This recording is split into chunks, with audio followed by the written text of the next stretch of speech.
with Ralph Lawson, and he's going to be cooking some Japanese food for us. So, what have we got here to start with? Well, let's start with some sake. We've just been warming this up.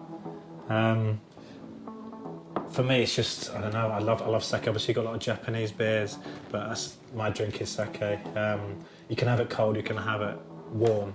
I tend to go for warm, especially on a freezing night like this. I got into it when I was touring in Japan, and you know, you'd have a hard day, you'd be travelling, working all night, obviously maybe do 3 or 4 gigs in a row because it's a long way to go and you have to make the tour work out. So I'd just be pretty much constantly tired, you'd just be just at the end of your energy levels, and then it'd be like, okay, sake time, bring the warm sake, and it just warms the whole body. The whole day would just kind of like, just deteriorates away, and yeah, the relaxation can start, I suppose. Do you cheers? Cheers. Sake? Kanpai. Kanpai. Kanpai? Yeah. Kanpai. Troubles faded away.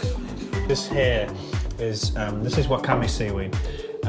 It's different types of seaweed, combos, which you use in dashi stock, which is kelp. This is looks horrible at the minute. Basically, soak it in water, it kind of opens out and looks seaweedy again.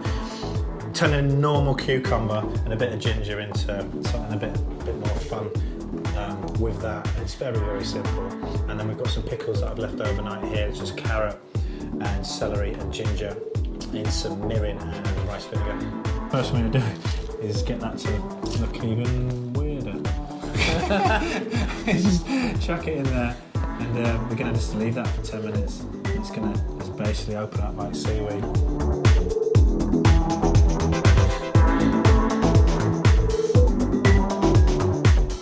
So now you can see that, you know, the wakame, the seaweed is totally opened up. It now looks like seaweed. It's not even black. It's gone greeny. It looks, you know, maybe not the most appetising thing. I'm up for it. You're up for it, but we're going to drain it and we're going to cut it into sort of similar size 5cm pieces as this, get some ginger on it. We're going to press out the water from the cucumber with some salt, which is kind of a quick pickling, I suppose, and then it's just a simple dish. That's it, job done.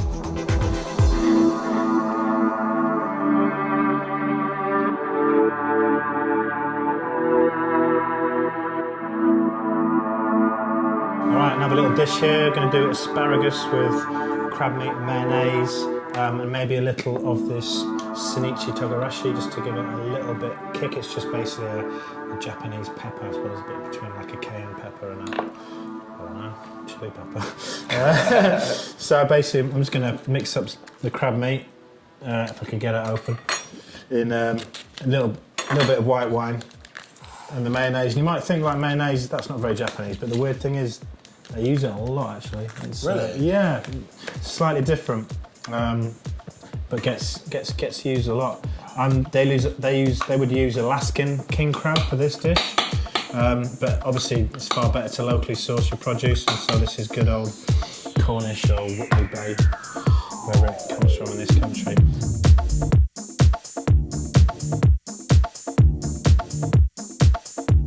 Chuck some asparagus in, that's it. The little chopped bits, I mean, rather than waste them, let's get them in the sauce. There's a Japanese concept called matinee, which is basically no waste, no everything, you know, you can use it. I like that. So we'll use those little bits, we'll get them in the sauce, and then we'll use the big bits obviously on the dish.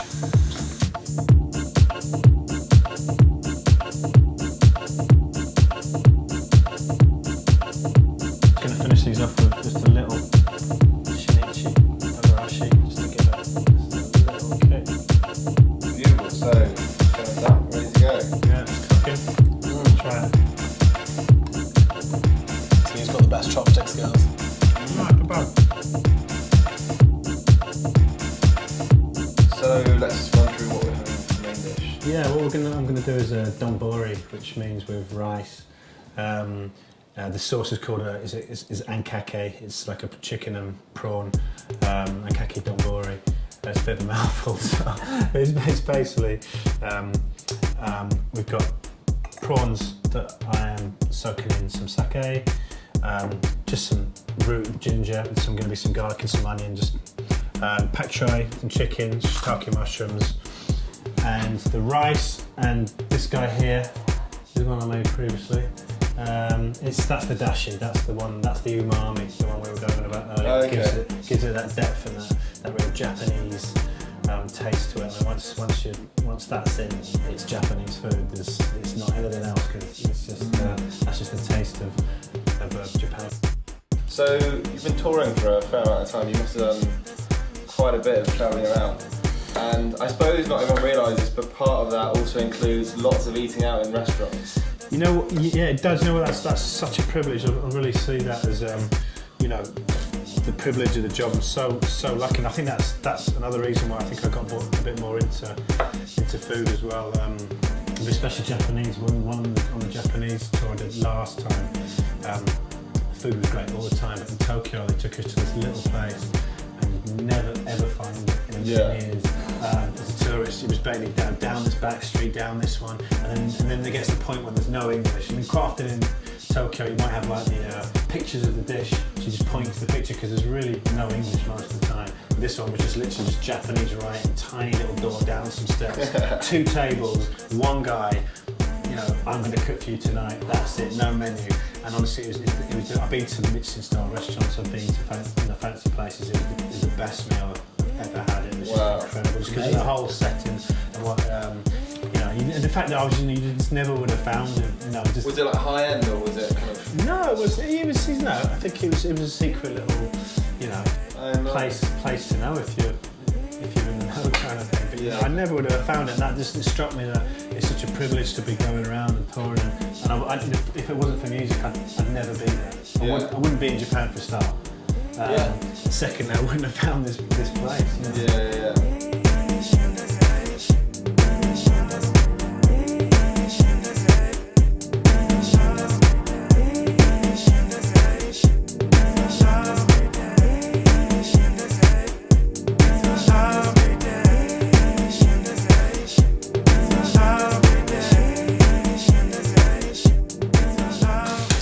We just added some pak choi in the prawns. So I'm going to cook them like less, obviously, than the chicken. Here's the dashi, been lovingly prepared earlier. Going to get the dashi in, and we're going to get a lovely umami, rich flavour rolling through the whole dish. I'm going to start taking the ginger out if I see them. It's no stress. They keep creating a nice flavour, but if I start to see them now, I'll start pulling them out. And then finally, thicken it up with some potato starch. Japanese cooking doesn't use a lot of flour, it's normally potato starch to thicken your sauces. So with your rice, cooked it from cold to boiling, 10 minutes simmer, then leave it for 10 minutes, all with the lid on, don't turn the lid off. So you take the lid off, you get a wok to steam, and hopefully we've got perfect steam. Actually, we always go from the edges. You take it from the edges so that they're nice, sticky, look, it's absorbed all the water. That's pretty good. I'm quite happy with that. So you can kind of still pick it up. It's still sticky, but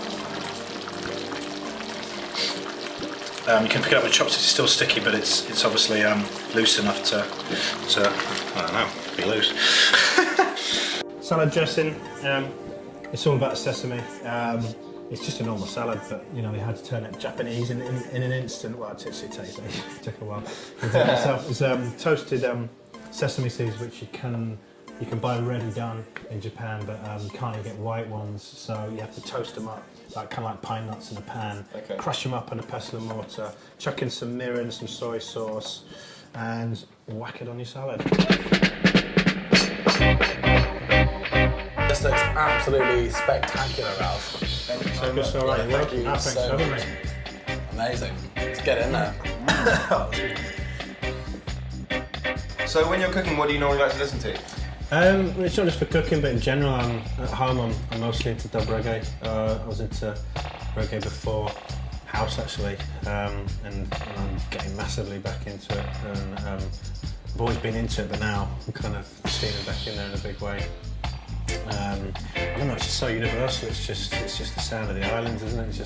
It's just got a general happiness to it, I suppose. Yeah, really positive vibe. Yeah, and it's just inoffensive, the dub sound. You can listen to dub tracks so many times because quite often there's no chorus or, you know, main melody, and the sounds are like you know, just delaying off, and you know, it's just really easy music to have on, and it's not offensive. I don't like music that's grabbing your attention the whole time. You know? Yeah, reggae is so good for like housework or like Yeah. DIY. Yeah, and you can listen to, you know, I listen to like 64 tracks in a row, and you're like, whoa. Yeah. You never get in a bad mood with it. You never break anything. So did you spend much time at the West Indian Centre?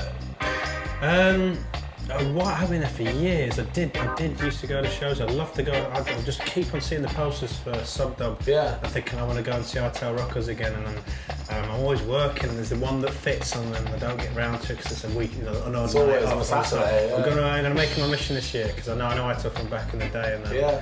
I'd like to get down there again. They don't even do it at the West Indian Centre. They're No. at Vox now. At Vox, yeah. Okay, this has been DJ Dino. The first time I've ever done anything remote like that. It's a lot more stressful than a DJ gig. Getting hot food prepared. God, I don't know what it's like for those MasterChef guys. I suppose they know what they're doing, don't they? Thanks to the guys. It's been lovely having you, mate. Yeah, really, really enjoyed good. it. No, I really enjoyed it. Cheers, Ant. See you all soon.